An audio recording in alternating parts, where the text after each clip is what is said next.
Good evening, friends. Thank you for coming and sharing this space to explore something that is very important, or I think is very important in the spiritual life, which is meditation. This talk is in the context of a retreat that we are organizing. The retreat is going to begin tomorrow in the evening, 6 o'clock, 6 p.m. And it will go through all Saturday and Sunday morning. You have some brochures there on the table and you can see the different activities. Different people will be in charge of different talks and meditations. John is going to lead one meditation, and other people, as you are going to see there, we will work on 4 or 5 different techniques. You can attend the whole retreat, or you can attend just to one session or 2 or whatever you can. You can stay here, or you can commute and come from home. You can eat here or not. So there are different options for you. Please look at the brochure and see if you want to participate. So tonight I wanted to talk about meditation at the conceptual level, because we are going to practice several techniques during the weekend. But before we start doing something, we need to have certain understanding.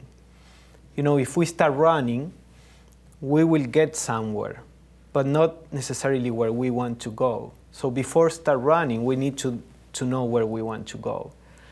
And sometimes we tend to think that what is important is to do something. So people come and say, what technique can I practice? What technique of meditation can I practice? And maybe before asking what technique, we should make sure that we know what the foundations of meditation is, what we are attempting to do. And then we can choose a technique with more understanding. Because the word meditation, fortunately, is quite well known today. That was not so 50 years ago, for example. But it has become a word that embraces a whole lot of different techniques with different aims, just like the word sports. You know, we have all kinds of sports. Some of them are based on a strong physical activity. Some of them are more mental. So meditation is like a general word today. And it is important to see what we are looking for when we say that we want to meditate. And then we can decide how to tread this path. So what is meditation? What is the goal of meditation? When a person says, I would like to meditate, what is the person looking for? Or in our case, what are we looking for when we want to meditate? Probably the most well-known effect of meditation is at the physical level. We hear that meditation is good to release stress, to be healthier, and certainly meditation does that. I don't think it is a miracle activity that you will never get sick if you meditate, because there are many monks that spend their whole lives meditating and they get sick, as many people in the world. So there are some movements or people saying if you meditate, you will have an invincible health, or you will never get sick. I think that's more a marketing approach to sell a product.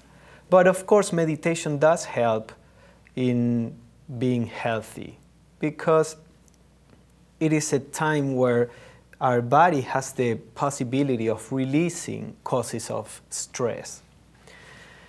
Now, meditation can also be a way to generate pleasant feelings, harmony, peace, love. And that's very good also, because we live in a society where many times we are with a lot of pressure that makes us be irritable, or that makes us feel anger or distress. So to have a time to generate a state of harmony is very important also. And that has its own benefit to the person. Then there are other techniques that promise to develop some powers in the person, some psychic powers. You will be able to see auras, or to hear sounds that nobody else can hear, or to raise kundalini. Whether those things are helpful or not will depend a lot on the person. We are going to explore all this. This is just an overview of the different techniques that we can find there, and the different aims that these techniques are proposing. And then we have meditations that are to produce concentration, a mind that is able to concentrate, to develop more mental activity, or meditations to get or to gain enlightenment, wisdom. So you see that there is a whole range of aims that are advertised under the name of meditation. So what are you in particular looking for when you are trying to begin with the practice of meditation? This is something very important that we should try to be clear about. Because if we start, for example, playing soccer, thinking that we are playing tennis, then we go to a soccer field and we go, with a little ball, and we say, where is the net? And there is something wrong here. And we keep trying to play tennis in a soccer field, and it's not going to be something that is rewarding, because we are not doing something that will produce the aim that we are looking for.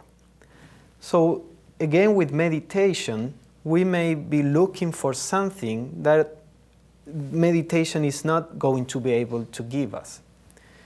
I've seen, or I saw a couple of weeks ago a book written by a Buddhist monk that is called something like Not for Happiness. And he said the spiritual life, the practice of the spiritual life, is not to make you happy. If you go to the spiritual life to be happier, then you will be frustrated. Not that you cannot be happier by living the spiritual life. That may happen. But if you go to the spiritual life in order to find happiness, you will see that the spiritual life requires earnestness, discipline, energy. So if you go to the spiritual life thinking that you are going to get pleasure, you are going to fail, because the spiritual life requires a lot from us. Just like anything else. If you want to play piano and somebody comes and tells you, I can teach you in 10 lessons, you can play like Beethoven. He is fooling you. So you will go, and after 10 lessons, you are not going to be able to play the piano. And then you either think that you are not good at playing the piano, or that there is no such a thing as playing the piano. So with meditation, the same. Some people say, oh, just do this very little simple thing, and you will get, all the love you want, or happiness, or this or that. And when it fails, then you think, oh, I'm not good at meditating, or meditation is not real. So all these things we need to be aware of these things, because today meditation has also become a commercial enterprise for many people. So they are trying to sell, basically. And we don't need to be naive, and we need to be, intelligent, because there are so many offerings out there that we need to be discerning. So what we try to do in the TS is not to say this is the best technique, you have to follow this technique in particular. We try to give people some tools, some principles, by which they can judge their approach to meditation, the different techniques, how they are doing and why they are doing something. So this is more or less what I want to do tonight, to see if I can share with you some foundations, some principles, so that you are in control of your practice and not that the technique is in control of yourself.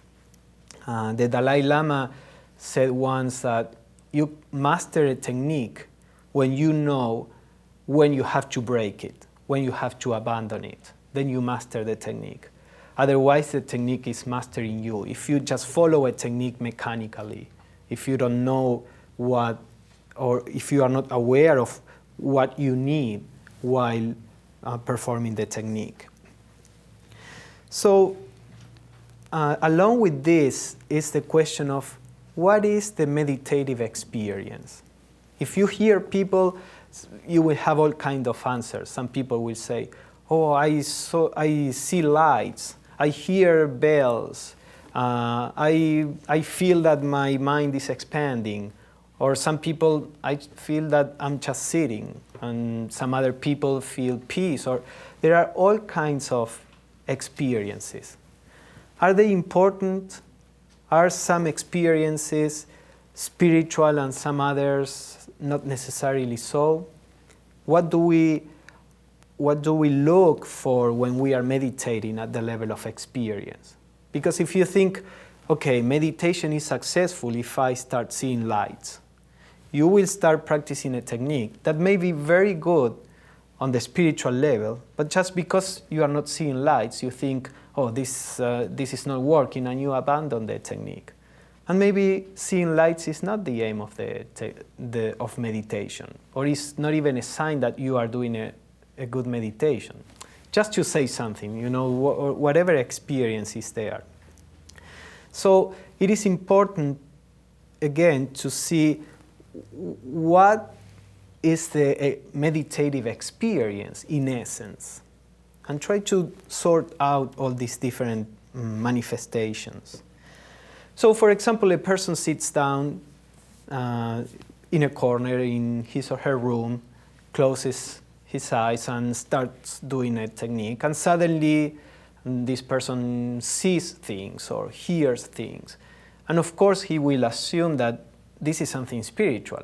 It's not physical. I know the light is there, but if I'm with my eyes closed and I start seeing something, then this is a spiritual manifestation. Now, this is a simplistic approach because we think that whatever is not physical, therefore is spiritual. In the Theosophical view, there are several dimensions to human beings and the universe. It's not that there is only the physical and the spiritual. In Theosophy, there is a pretty detailed classification of different aspects, but we are going to go through only 3 of them to talk in a more general way, which will be useful for our purposes. But we have, let me write down this so you can have a picture in your mind. We all know the physical world. So, at the level of the physical world, we have our bodies and the sensations that are in our bodies. And there are some meditations that work basically at the physical level. For example, at the physical level, we have the stress, for example, that our body may feel with this hectic life that most of us live. At the physical level, there is what we call health. Also, at the physical level, we may feel, that we are tired. All these are physical manifestations. So if you sit down and do a technique of meditation, this may help at the physical level to, as I said, to rest, to generate some health, to release stress, and that is something very good. Now, if you are looking for that only, maybe you are just limiting your practice of meditation to a very small part of yourself, because we are much more than that. There is in us what we could call a psychic dimension. By psychic, I mean psychological. Our mind, our emotions are all part of this psychic dimension. We have a body and we have a mind, emotions, which these mind and emotions would be part of our psychic dimension. So at this psychic, we could, let us divide. We have an emotional aspect in our psychic dimension and a mental aspect. So we know in the realm of emotions, we may have, love or hate. Then we may have, disharmony or harmony, peace or anger. All these are emotional manifestations. There are some techniques of meditation that help us generate in us a state of love or harmony or peace. And again, they are very good. They help us harmonize our emotional nature. They may produce in us a state of confidence and emotional energy. Now again, we may turn, if our only aim in meditation is to generate a pleasant feeling, then we are limiting the potential of meditation.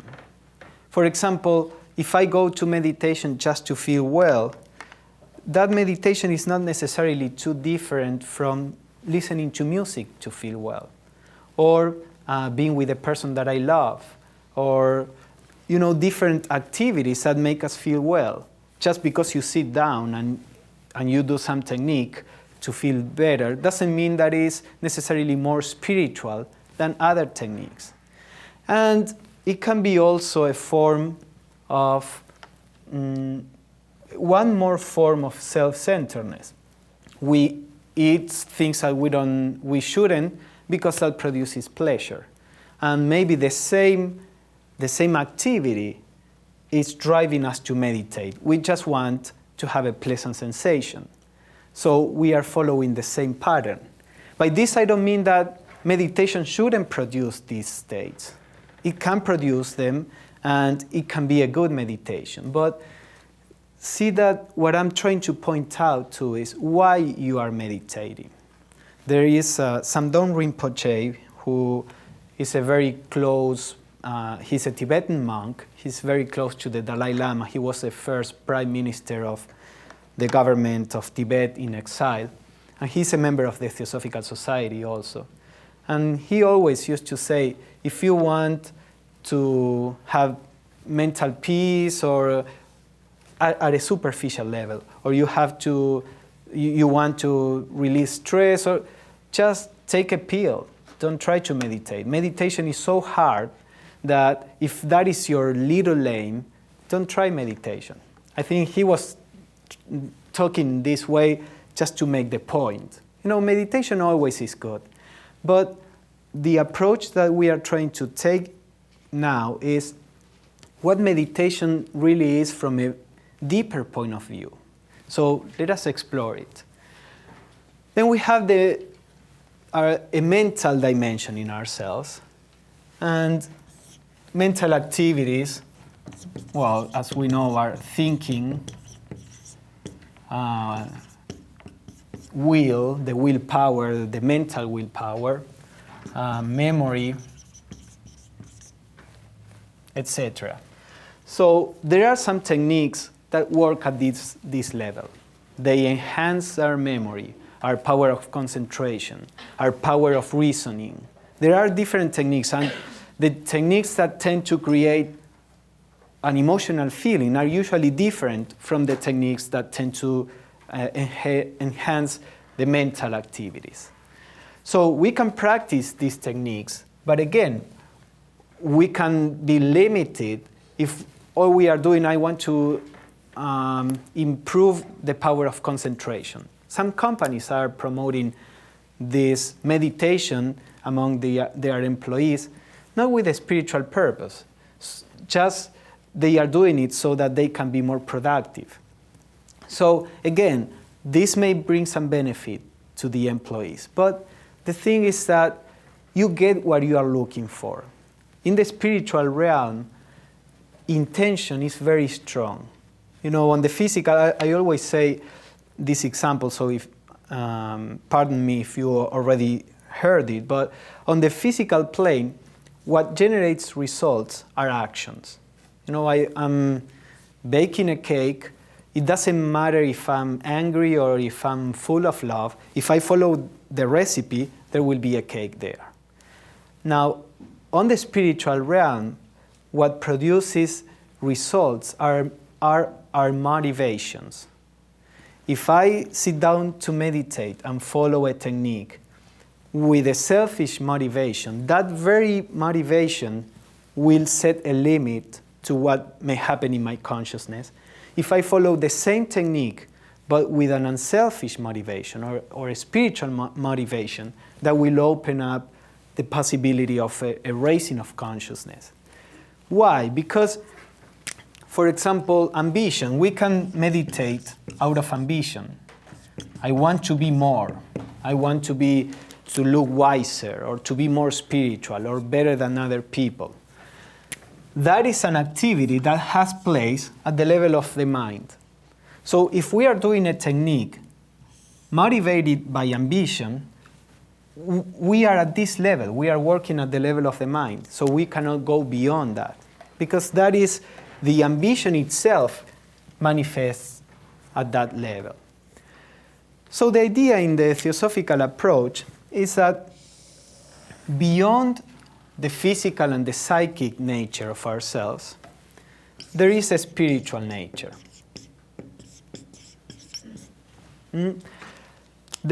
We are usually aware of ourselves on these levels. We are aware of our thoughts, our mind, we are aware of our emotions, we are aware of our bodies. We are not so aware of our spiritual nature. We may study about it, we may get glimpses of it, but for the most part, most people are aware on the physical and psychic level. So, in the Theosophical approach, the aim of meditation is to become aware of our spiritual nature. So, we are trying to perform a technique, whatever technique it is, in a way that may help us be aware of our spiritual nature. Of course, that technique may produce some health or some health benefits, may produce a state of harmony, may develop in our mind certain abilities, but those are sub-products of what we want to do. What we want to do is to become aware of our spiritual nature. So we are not focused on these results, and therefore we can go beyond that. Usually, between the psychic and the spiritual, in many traditions, let us take the Christian tradition, for example, that is more, we are more familiar with it as a culture. There is like a barrier between the psychic and the spiritual. And that barrier is silence, or what some Christian mystics used to call divine darkness. What does it mean? It means that, for example, in the mystic work, The Cloud of Unknowing, which is a Christian mystic treatise, the author, we don't know who wrote it, but the author says you have to plunge yourself in the silence and in this divine darkness and stay there until the light of the Spirit shines on you. Because if you work at the level of thinking or feeling or doing, you are still working on these two realms. What, of course, thinking, doing, feeling may help the meditation to certain, or during a part of the process, as we are going to see later. But essentially what he says, we need to get to this state of silence, of non-perception, and dwell there until we begin to be aware of our spiritual nature. So, for example, another mystic, Christian mystic, John Toller, used to say, if you are speaking, God will remain silent. If you keep silent, then God will speak. So if we can dwell in this state of silence in our awareness, in our consciousness, then the spiritual has room to shine on our consciousness, so to say. So whatever technique you follow, if this technique is followed in a way or with the aim of awakening to the spiritual nature in us, has to lead us to this state of silence, this state of divine darkness, in the sense that there are no perceptions. Now, there is something important here. We are not talking about a state of trance. No, the state of trance is a state where the person falls unconscious, is meditating and falls unconscious and wakes up or comes out of this state of trance an hour later or 10 minutes later or whatever time, and he or she doesn't know what was going on. It's just like if the person had fallen asleep, but the person wasn't asleep. Maybe it has a vague remembrance of a wonderful feeling, but there is no awareness of what happened. The idea is that in the Theosophical approach, which is also similar to the approach of many traditions, they say this is not really useful because we need to go through this barrier in full awareness. If you lose awareness, then you are not really creating a bridge between the psychic and the spiritual. When we meditate and we begin to build this bridge, then the spiritual is always available during our daily life. Because that is the essential, in all of us is the spiritual nature. It's not that we don't have a spiritual nature.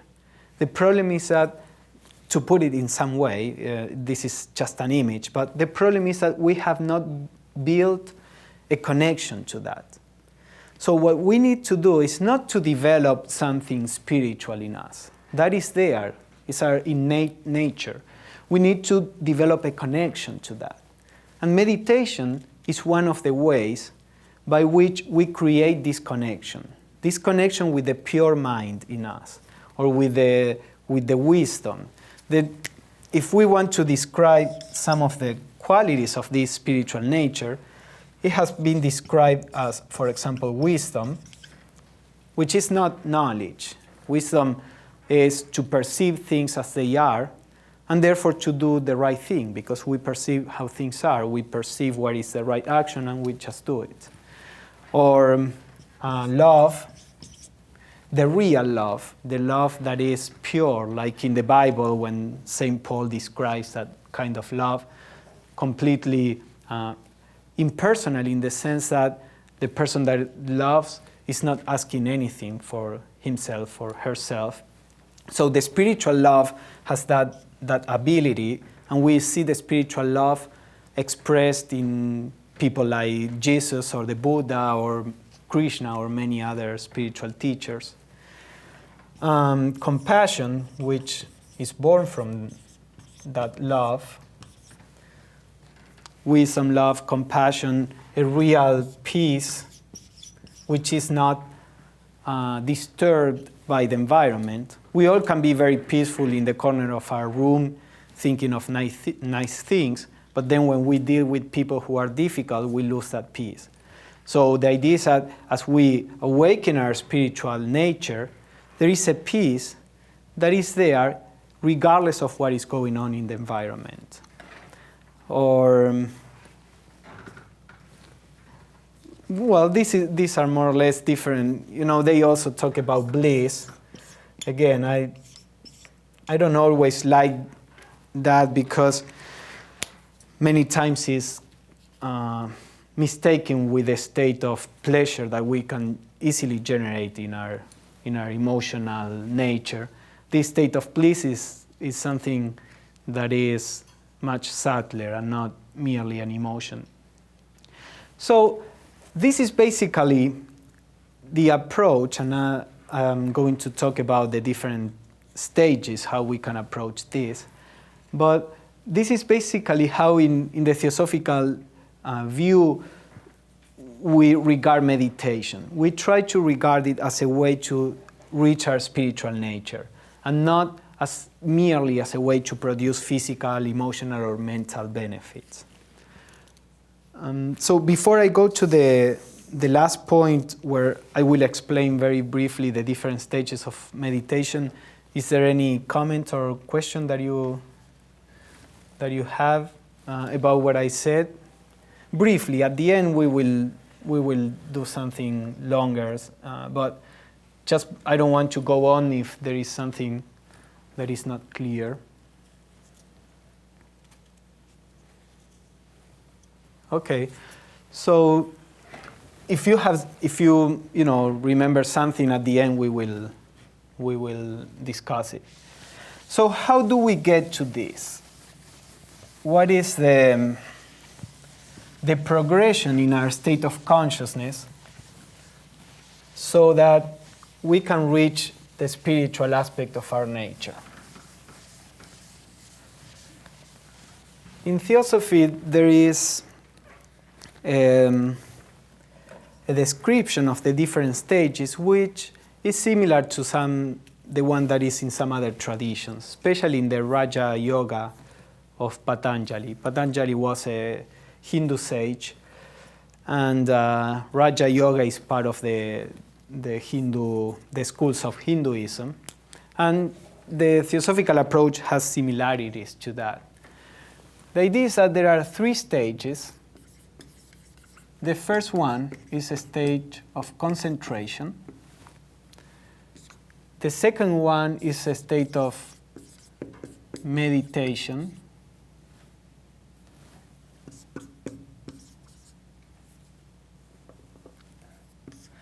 And the last one is a state of contemplation. These words are used in different traditions in different ways. None of these words are exclusive of a tradition. So you have to see how each tradition or what they mean by these words. For example, sometimes the last step is called concentration in some traditions. So it doesn't matter the name, just let us see what they mean. So the first stage of concentration implies a stage where we try to focus our mind. Because our mind has an enormous amount of energy. And because of all that energy, usually our mind is restless. It's just like in the kids. The kids have so much energy that they are constantly jumping around and running. And when we grow older, we don't have so much energy, so we can stay quieter for a longer time. Well, our mind has so much energy that is constantly restless. Now, because it is restless and it is diverging in so many directions, many times we have a difficulty of accomplishing things because we cannot focus all those energies on a single aim. Just like a river, if you have a very wide river, it will go very smooth and slow, but as soon as you make it narrower, then the river will gain a lot of strength.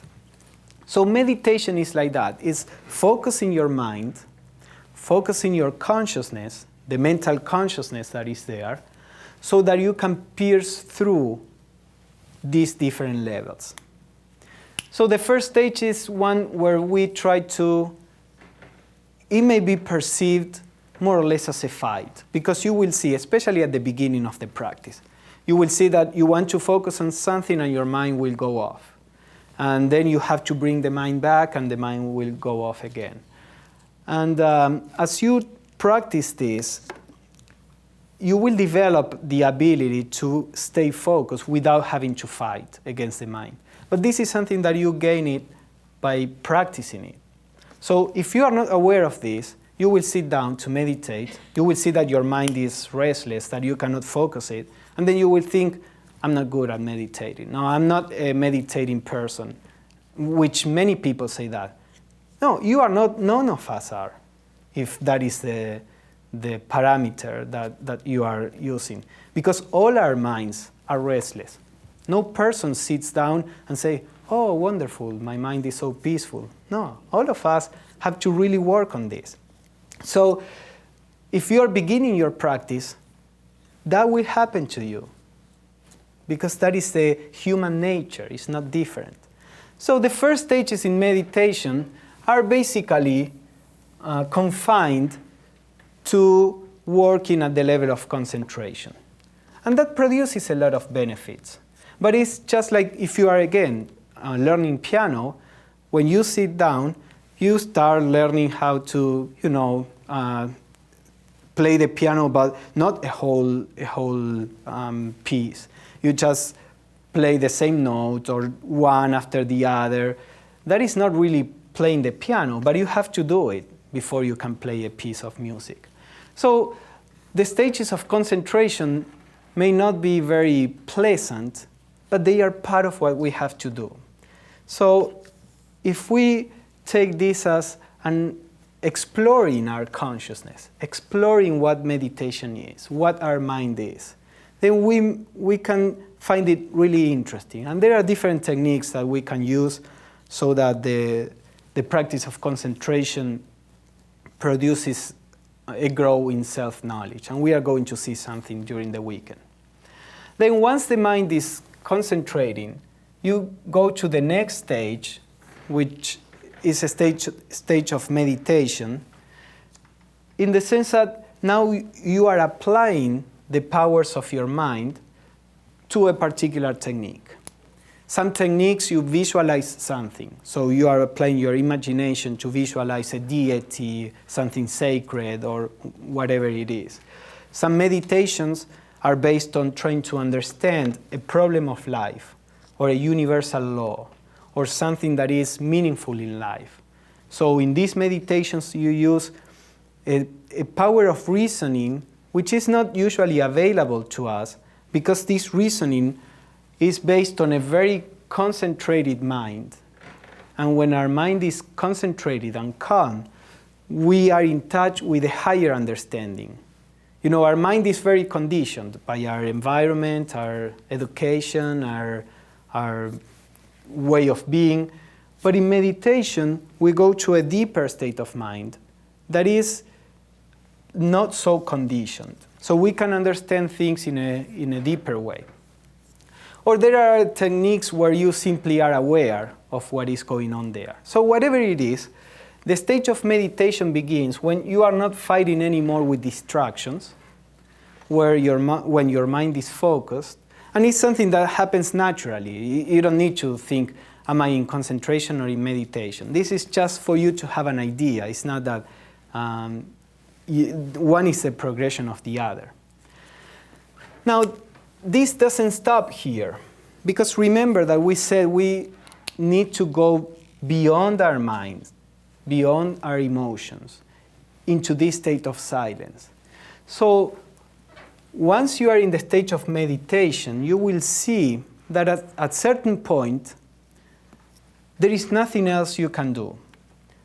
You got to the utmost power of concentration that you have at the moment, visualizing something, for example. Or you got to the end of your reasoning process, or whatever you are doing. So when you get to the highest point, you have to drop the process that you are using, because we have to go beyond that. In Buddhism, there is this example that if you want to cross a river, you may use a boat. That boat is a process of meditation. Now, once you get to the other shore, you leave the boat behind. You don't carry the boat, with you while you are walking on the land. So once we get to this very aware and very awake awakened and very concentrated state of mind, we abandon all process of thinking, visualizing, or whatever we are doing. And we stay in that state of mind in silence, receptive to a higher perception. That is the stage of contemplation. When we wait in this very highly awakened state of mind, in silence, for something higher to come. So to put it, I'm putting it in a more Christian way, the grace of God, they will say. And they say the way of the grace of God because it is not something that you produce. It is something that comes, in Theosophy we say it comes from your real nature. It's not that comes from outside. But your experience, it is you the one that is concentrating. It is you as the mental person that is meditating. But in the state of contemplation, you stop doing. And it is something that comes from above, as I said, from outside yourself, it looks like. And it's not something that you produce. So these are the three stages that we should try to go through in our practice. If we try to do that, then in that approach, you are heading towards this getting in touch with the spiritual nature and not getting stuck on anything. Because, for example, during your meditation, you may see lights. Some people do, some others don't. It doesn't matter. The scene of light, we were saying there is in us a physical nature, and we know that our physical body has senses. We can, the sense of sight, hearing,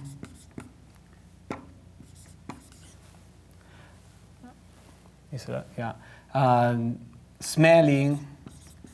These are all physical senses. We say in meditation we have to close our senses in the sense that if we are smelling coffee and we start thinking of the coffee, then we are not meditating. So we say, don't let your physical senses distract you. Then on the psychic nature, there are also senses there. There is a sense of sight, there is a sense of hearing, smelling, etc.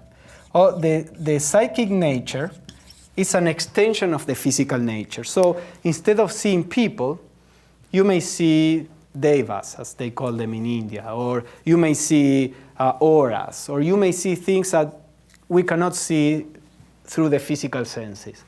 Now, that is not something that is necessarily spiritual. It's just an extension of your senses. You may hear bells, or hear this or that, or you may see lights, or you may smell roses. All these things happen to some people, but they all belong to the psychic nature. They don't belong to the spiritual nature that we were talking about. So, in the same way that you don't have to be distracted by physical sensations, you don't have to be distracted by psychic sensations. In this approach, there are some meditations which are all about developing the psychic senses. The Theosophical approach doesn't encourage these kind of meditations because in this approach, as I said, the psychic senses are not spiritual. They are just an extension of our senses. What is spiritual, if you can see the auras of people around, that doesn't make you be more peaceful or more able to stand in a rough environment without reacting. Or that doesn't give you, it's just seeing a little more. A scientist sees much more than we see with a microscope, and that doesn't make him a spiritual person. So the idea is that the psychic senses doesn't necessarily make you a spiritual person. If you are a spiritual person, then you will use your senses, whether physical or psychic, to help humanity. You know, what are we doing with our body, our physical abilities? Are we spending all our intelligence, skills, etc., to exploit others, to gather more money for ourselves, to, you know, in a self-centered way?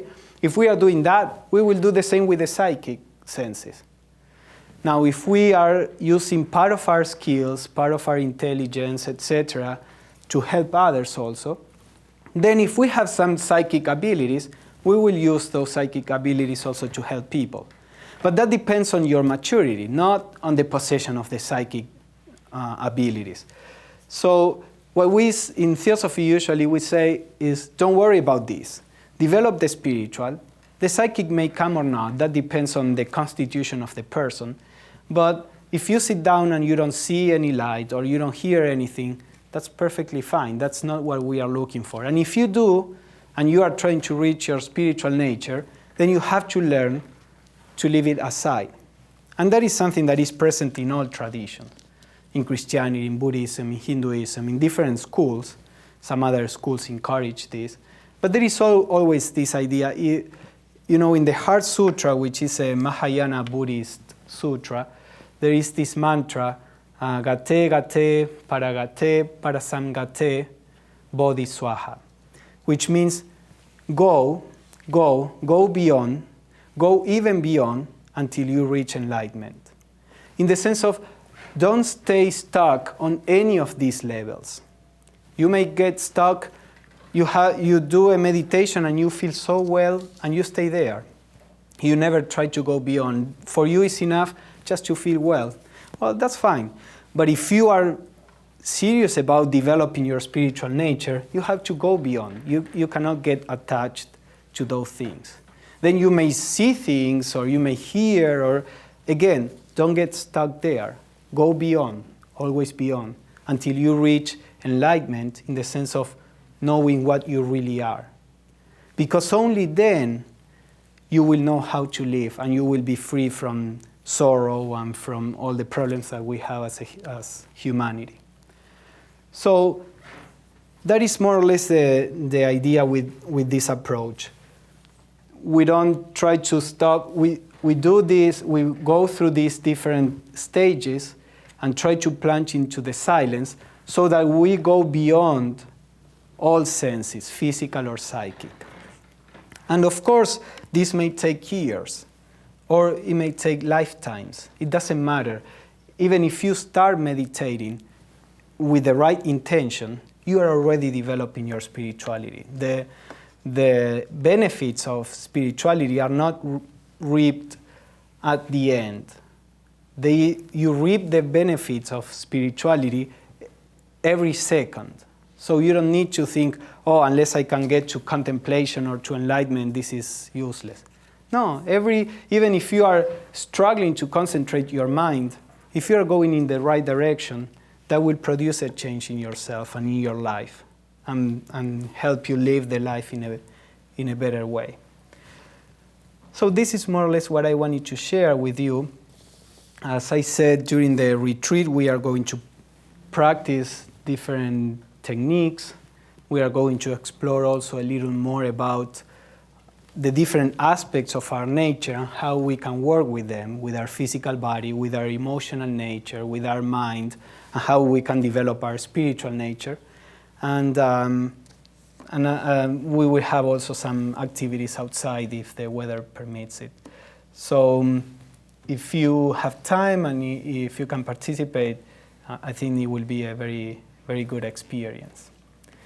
So is there any question or comment, whatever you have to say?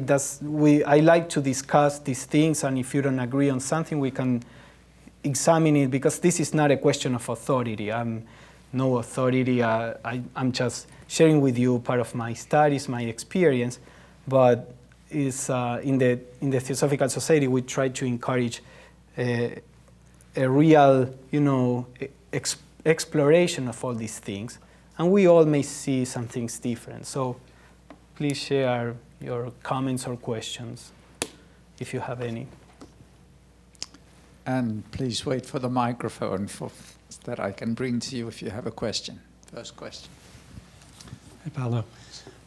I come from a Christian background, and we talk about prayer as talking to God, meditation is listening to God. And I just want to make sure, like the 15 or 20 or 30 minutes of meditation, that the actual practice, is the goal eventually to have this type of meditative attitude for the whole, as much time as you can, 24 hours worth, or rather than just the half hours? First, regarding the time, we can start even by 5 minutes. We don't need to start with 20 minutes or half an hour, although I guess in the West, most practitioners, there was a monk that said 20 minutes is like the Western standard time of meditation. For some reason, we talk about 20 minutes of meditation. But you can start with, what is important is a state of your mind. If you sit down and you can have an awakened state of mind during 5 minutes, and then you are kind of asleep during 15 minutes, but you just stay there to complete the 20 minutes, it doesn't make any sense.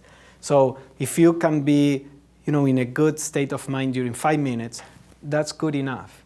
Actually, some techniques or some schools, they don't let people meditate for more than 10 minutes. Even if you were in a very deep state, they will, get you back to your senses, walk around and sit again every 10 minutes, so that we really don't enter in this state of slumbering. So the idea is that just with 3 minutes, 5 minutes, start doing it, and then the practice itself will extend as your mind gets more accustomed to that. So don't use time as a measurement of how good the meditation is or not. Now, suppose you meditate whatever time. It is always important what you do during your day. We are going to talk about that during the retreat, but one of the reasons why many people have a really hard time meditating is because the mind that sits to meditate is the same mind that is out there during the day. And if we are constantly running after objects of the senses, when we sit to meditate, our mind will do the same. It's not something that you can turn on and off. So during our daily life, we have to start living in a way that is in tune with the practice of meditation. So your life sets a foundation for the practice of meditation, and the meditation sets a foundation for the practice of or your daily living. So the teaching is always that your daily life is an extension of your meditation. Of course, at the beginning, it will be very difficult. I mean, most of us at the beginning, we sit there for 5 minutes, we go into the world and are more or less the same. But if we are earnest, little by little, these things begin to come together, and the meditation will affect our lives and vice versa. But it is very important to keep it in mind. It's not just like going to church on Sunday and then do whatever, that many people do also. It is, if you meditate, try to have a life that is in accordance to your aim, to the reason why you are meditating. And then your practice will really deepen.